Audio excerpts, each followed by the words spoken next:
Hello dear aspirants, a very warm welcome to this session. इस video में defence sector से related कुछ ऐसे इन्फॉर्मेशंस और फैक्ट्स आपके साथ मैं डिस्कस करूंगा जो यूपीएससी प्रीलिम्स 2026 के लिए काफ़ी ज़्यादा इंपॉर्टेंट है। सेशन स्टार्ट करने से पहले एक जनरल अवेयरनेस का इन्फॉर्मेशन मैं आपके साथ शेयर करना चाहता हूँ। 9 अप्रैल को शौर्य दिवस मनाया जाता है, commemorate the courage and bravery of security forces जो 1965 के इंडिया पाकिस्तान कॉन्फ्लिक्ट में पार्टिसिपेट कर रहे थे। आइए स्टार्ट करते हैं आज का सेशन। भारतीय अंतरिक्ष स्टेशन। क्या आप जानते हैं कि इंडिया खुद का अपना स्पेस स्टेशन डेवलप कर रहा है? इंटरनेशनल स्पेस स्टेशन 1998 में बनाया गया था with the launch of Russian module and United states module. बाद में इन दोनों मॉड्यूल्स को असेंबल कर दिया गया था आफ्टर एन इंटरनेशनल कोलैबोरेशन। एक एग्रीमेंट हुआ 5 कंट्रीज के बीच में, जो यूनाइटेड स्टेट्स थे, रशिया, यूरोप, जापान और कनाडा। इन कंट्रीज के बीच में अग्रीमेंट होता है और फिर इस इंटरनेशनल स्पेस स्टेशन अपने प्रेजेंट फॉर्म में उसी वक्त आया इस एग्रीमेंट के बाद। इसमें 2 विंग्स हैं, एक रशियन विंग है और एक यूनाइटेड स्टेट्स का विंग है। ये भारतीय अंतरिक्ष स्टेशन जो बनाया जा रहा है, ये इंडिया का खुद का होगा और एक्सपेक्ट किया जा रहा है कि 2035 तक ये फुल्ली ऑपरेशनल होगा। इसे डेवलप इसरो कर रहा है, यानी कि इंडियन स्पेस रिसर्च ऑर्गेनाइजेशन। इसका फर्स्ट मॉड्यूल 2028 में लॉन्च किया जाएगा। कुछ मिलिट्री एक्सरसाइज के नाम हैं जो अभी रिसेंटली कंडक्ट किए गए थे और इनको मैंने कलर कोड इसलिए किया है ताकि आइडेंटिफाई करने में आसानी होगी। ऊपर में जो बॉक्स आपको दिख रहा है, ये मोस्टली बायलैटरल और मल्टीलैटरल एक्सरसाइजेस हैं। इंडिया इंडियन फोर्सेस अपना खुद का भी एक्सरसाइज कंडक्ट करता है, जैसे कि वायु शक्ति। ये इंडियन एयरफोर्स का अपना एक्सरसाइज था जो पोखरन फील्ड रेंज में किया गया था। और सागर कवच एक नेवल फोर्स का एक्सरसाइज था जिसमें Indian coast guard, naval forces, Indian navy I mean, and जो नेवल पुलिस है, स्टेट पुलिस, उन सभी के कोऑर्डिनेशन से ये एक्सरसाइज सागर कवच किया गया था। Long range rocket launcher Suryastra. ये सूर्यास्त्र क्या है? ये पहला इंडिया का अपना रॉकेट लॉन्चर है और इसे बनाया गया है विद कोलैबोरेशन ऑफ इजराइल की टेक्नोलॉजी के साथ। ठीक है, जिस टेक्नोलॉजी का नाम है पल्स टेक्नोलॉजी। अस्त्र नाम का इंडिया का खुद का एयर टू एयर मिसाइल है जो डीआरडीओ ने डेवलप किया है। And it is a beyond visual range air to air missile. Beyond visual range का मतलब है कि नेचुरल आईसाइट से वो नहीं दिखता है, बट टारगेट लॉक होने के बाद वो उस टारगेट को फॉलो करता है। ठीक है, तो अस्त्र नाम का एक air to air missile develop किया गया है बाय डीआरडीओ। दूसरा जो इंफॉर्मेशन है, प्रलय मिसाइल। प्रलय मिसाइल जो डीआरडीओ ने ही लॉन्च किया है और ये indigenously developed solid propellant quasi ballistic missile है। सॉलिड प्रोपेलेंट का मतलब है कि जो इसमें फ्यूल यूज किया जा रहा है वो सॉलिड फॉर्म में है, लिक्विड फॉर्म में नहीं है। तो इसके अपने बेनिफिट्स हैं कि इसको स्टोर करना, इसको यूज करना काफी आसान होता है। कोसी बैलिस्टिक का मतलब है कि बैलिस्टिक मिसाइल जो होता है वो एक ट्रेजेक्टरी को फॉलो करता है। ठीक है, बट कोसी बैलिस्टिक का मतलब है कि ये कन्वेंशनल जो बैलिस्टिक मिसाइल्स होते हैं उनसे एडवांस्ड है, मतलब इसको गाइड किया जा सकता है। जिस तरह से क्रूज मिसाइल्स होते हैं वो ग्राउंड के बिल्कुल नजदीक से क्रॉस कर सकते हैं, मूव कर सकते हैं, उसी तरह से कोसी बैलिस्टिक मिसाइल भी ग्राउंड से 3 मीटर के डिस्टेंस तक भी जाकर ट्रैवल कर सकता है। और इसे डेवलप हैदराबाद में किया गया है with the help of DRDO laboratories and research centre इमारत। आईएनएस अंजदीप, इसे कमीशन किया गया है चेन्नई पोर्ट पे और ये इंडियन नेवी का एक एसेट है जो सबमरीन वॉरफेयर के कैपेबिलिटी को इम्प्रूव करेगा। इसे डॉल्फिन हंटर भी कहा जा रहा है और इसमें एक सोनार सिस्टम लगाया गया है जिसका नाम है अभय। आईएनएस माहे। आईएनएस माहे, माहे कोस्ट जिसके बारे में फर्स्ट स्लाइड में हमने बात किया था, माहे एंड केरला कोस्ट, उसी के नाम पर इसे रखा गया, इस वेसल का नाम रखा गया है। फर्स्ट इंडिजिनसली डिजाइंड माहे class anti submarine warfare shallow water craft है। तो फर्स्ट है इस सीरीज का। इसमें टोटल 8 सीरीज लॉन्च होने वाले हैं।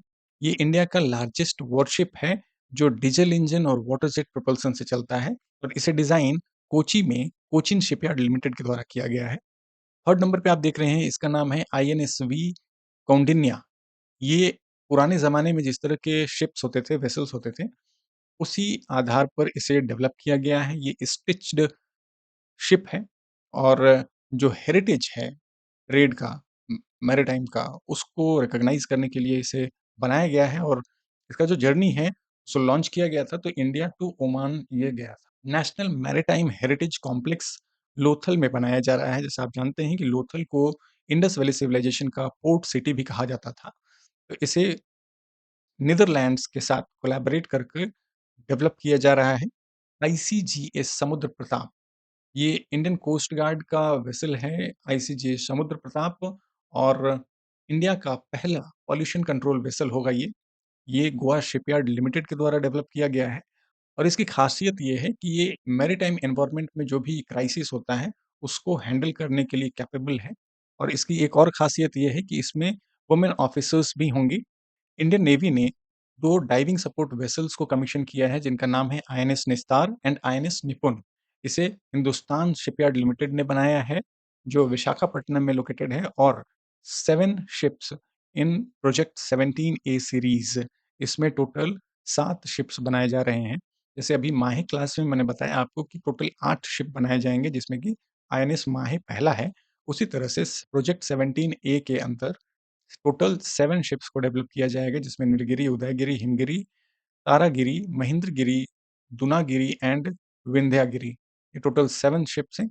और ये इवोल्यूशन है प्रोजेक्ट 17 का, जिसमें शिवालिक क्लास फ्रिगेट्स को लॉन्च किया गया था। और इसे भी इंडिजिनसली ही डेवलप किया जा रहा है इंडियन नेवी के लिए। अभी रिसेंटली न्यूज में आया था that President of India took a sortie in LCH Prachand. तो ये प्रचंड हेलीकॉप्टर है। इसके पहले 2 और एयरक्राफ्ट्स को यूज किया गया था, सुखोई 30 मार्क 1, जिसे 2023 में यूज किया गया था, और राफेल को 2025 में इस्तेमाल किया गया था। एलसीएच प्रचंड जो है, ये इंडिया का खुद का पहला indigenously designed and developed combat helicopter है। और इसे बनाया है हिंदुस्तान एरोनॉटिक्स लिमिटेड ने। इसका जो इंजन है, वो फ्रांस के साफ्रान ने डेवलप किया है। C-17 ग्लोब मास्टर, ये ग्लोब मास्टर है। ये है क्या? इसे ट्रांसपोर्ट्स के लिए यूज किया जाता है। और बोइंग यूनाइटेड स्टेट्स की जो कंपनी है, उसने इसे बनाया है। इल्यूशन IL-78 जिसे कहा जाता है, ये रशिया का एक मॉडल है। आप ये 2 एयरक्राफ्ट्स देख रहे हैं, छोटे छोटे एयरक्राफ्ट्स। तो ये एक नोजल के through mid air fuel provide करते हैं। तो रिफ्यूलिंग के लिए इसका इस्तेमाल किया जाता है इल्यूशन। ये रसिया का डेवलप किया हुआ है टेक्नोलॉजी, जो इंडिया यूज कर रहा है। K9 वज्र टी, K9 वज्र टी एक टैंक है। और इसे साउथ कोरिया की टेक्नोलॉजी का इस्तेमाल करके इसको डेवलप किया गया है बाय लार्सन एंड ट्यूब्रो। तो साउथ कोरिया का जो एक्चुअल में ओरिजिनल वेरिएंट था, उसका नाम है K9 थंडर। और उसी को बेस मानकर K9 वज्र टी को डेवलप किया गया है। Ministry of home affairs has linked the national intelligence grid, NATGRID. ये नैट ग्रिड क्या है? ये एक डेटाबेस है, जो 26/11 मुंबई अटैक के बाद इसे बनाया गया था। और इसको कनेक्ट कर दिया गया है नेशनल पॉपुलेशन रजिस्टर से। और इसमें इंडियन पॉपुलेशन में जो भी इंडिविजुअल्स हैं, उन सभी का डेटा इससे कनेक्टेड होगा, ताकि इसका इस्तेमाल इंटेलिजेंस एजेंसीज इंडिविजुअल्स को या ऐसे इंसिडेंट्स को ट्रैक करने के लिए और प्रोटेक्ट करने के लिए यूज करें, जो नेशनल सिक्योरिटी के लिए थ्रेट होगा। फिर recently ice breaking fleet news में देखा जा रहा है। आइस ब्रेकिंग फ्लीट का कॉन्सेप्ट इसलिए आया है क्योंकि आर्कटिक ओशन में जो बर्फ के बड़े बड़े मासेज हैं, जिसे आप मिनी आइलैंड भी कह सकते हैं, ये अब पिघल रहे हैं। और यहाँ पे नेविगेशन अब किया जा रहा है। रिसोर्सेज की लड़ाई भी चल रही है। और जो कंट्रीज, जो नॉर्दर्न कंट्रीज हैं, वो अपना अपना सुप्रीमेसी वहाँ पे प्रूफ करने के लिए अपने फोर्सेस डिप्लॉय करेंगे। तो अभी तक सबसे डोमिनेंट जो फ्लीट है, वो रशिया का है। एंड अंडर प्रोजेक्ट 2220 सबसे पावरफुल आइस ब्रेकर फ्लीट है। और नेटो कंट्रीज में अगर आप देखेंगे, तो कनाडा का फ्लीट सबसे बड़ा फ्लीट है। यूनाइटेड स्टेट्स का जो फ्लीट है, वो बहुत पुराना है। तो उसको अब रिवैम्प किया जा रहा है, और नया एक जो गैप है दूसरे कंट्रीज और यूनाइटेड स्टेट्स के बीच, उसको ब्रिज कर रहा है यूनाइटेड स्टेट्स। एक आइस पैक्ट भी साइन किया गया है यूनाइटेड स्टेट्स, कनाडा और फिनलैंड के द्वारा, बूस्ट आइस ब्रेकर प्रोडक्शन।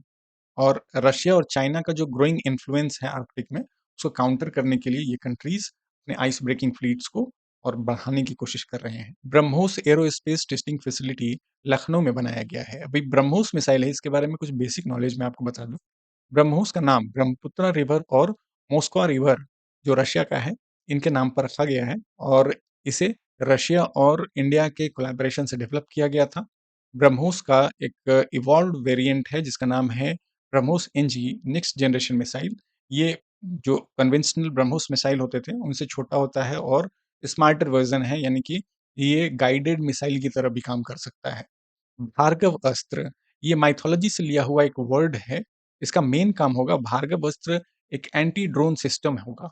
इसका मेन काम है जो ड्रोन्स इंडिया में, इंडियन टेरिटरी में एंटर करने की कोशिश करेंगे, उनको खत्म करना। लगभग 10 सेकंड के अंदर अराउंड 64 मिसाइल से शूट कर सकता है और छोटे मिसाइल्स होते हैं, इसलिए इसका कॉस्ट कम होता है।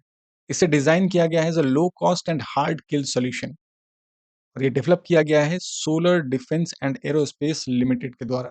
आप एक टर्म देख रहे हैं यहाँ, C4I।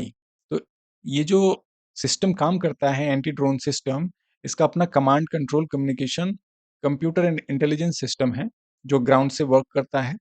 लेकिन इसके साथ-साथ एक और टर्म है I4C, जो मिनिस्ट्री ऑफ होम अफेयर्स का है। ये साइबर क्राइम के कॉन्टेक्स्ट में यूज़ किया जाता है। तो ये दोनों टर्म अलग-अलग टर्म हैं, इसलिए मैंने यहाँ पे मेंशन कर दिया है ताकि कन्फ्यूज़न कभी ना हो इन दोनों के बीच में। Operation Black Forest, Operation Black Forest Naxalism को खत्म करने के लिए सबसे बड़ा एक ऑपरेशन चलाया गया था, छत्तीसगढ़ और तेलंगाना बॉर्डर पे। दूसरे कुछ और ऑपरेशंस पहले किए गए हैं, जैसे कि मिशन संकल्प, ऑपरेशन कगार, ऑपरेशन ग्रीन हंट। इस तरह से, क्योंकि नक्सलिज़्म को अभी टारगेट था कि खत्म कर दिया जाएगा इंडिया से, तो ये टॉपिक भी इंटरनल सिक्योरिटी के हिसाब से अगर देखें तो काफ़ी इम्पोर्टेंट है नक्सलिज़्म। तो किसी भी फॉर्म में नक्सलिज़्म से सवाल आ सकते हैं। Ukraine recently launched a drone attack deep inside Russian territory और उस ऑपरेशन का नाम था operation spiders web. Operation spiders web के तहत यूक्रेन ने ड्रोन अटैक लॉन्च किया था रशिया पे और रशियन ड्रोन से बचने के लिए यूरोपियन यूनियन कंट्रीज ने ड्रोन वॉल इनिशिएटिव लिया है। इससे वही जो मैंने बताया अभी थोड़ी देर पहले कि भार्गव अस्त्र का काम है ड्रोन से बचना, एंटी ड्रोन सिस्टम है, तो इसी तरह का एंटी ड्रोन सिस्टम, एक ड्रोन वॉल बनाया जाएगा यूरोपियन यूनियन के कंट्रीज को प्रोटेक्ट करने के लिए। सुदर्शन चक्र S-400, इसे रशिया से लिया गया था और इसका काम है जो मिसाइल्स आते हैं उनको रोकना, उनको काउंटर करना। ये इज़राइल के आयरन डोम जैसा है या फिर यूएस का गोल्डन डोम। तो इसका कॉन्सेप्ट यही है कि ये जहाँ पे भी जिस कमांड पोस्ट पे ये पोस्टेड होता है, वहाँ आने वाले सारे मिसाइल्स को ये टारगेट कर सकता है। एक मिसाइल डिफेंस सिस्टम है। यूनाइटेड स्टेट्स के मिसाइल डिफेंस सिस्टम का नाम है गोल्डन डोम और उनके और भी एडवांस्ड जो भी मिसाइल डिफेंस सिस्टम हैं, जैसे कि पैट्रियट मिसाइल बैटरीज़ या फिर थार्ड, जीएमडी, तो ये सब जो मिसाइल सिस्टम है यूनाइटेड स्टेट्स का, उसको ये गोल्डन डोम स्ट्रेंथ प्रोवाइड करेगा। United States has approved the sale of Hawkeye 360 technology to India. ये हॉक-आई 360 जो है, ये इंडिया के सर्वेलेंस कैपेबिलिटी को एनहांस करेगा। तो डिफेंस सेक्टर से रिलेटेड जो भी इंपॉर्टेंट कॉन्सेप्ट्स या फिर फैक्ट्स थे, उन सबको इसमें मैंने कंपाइल करके डिस्कस करने की कोशिश की है। रिवीजन करते रहें and thank you so much for attending this session. Best of luck.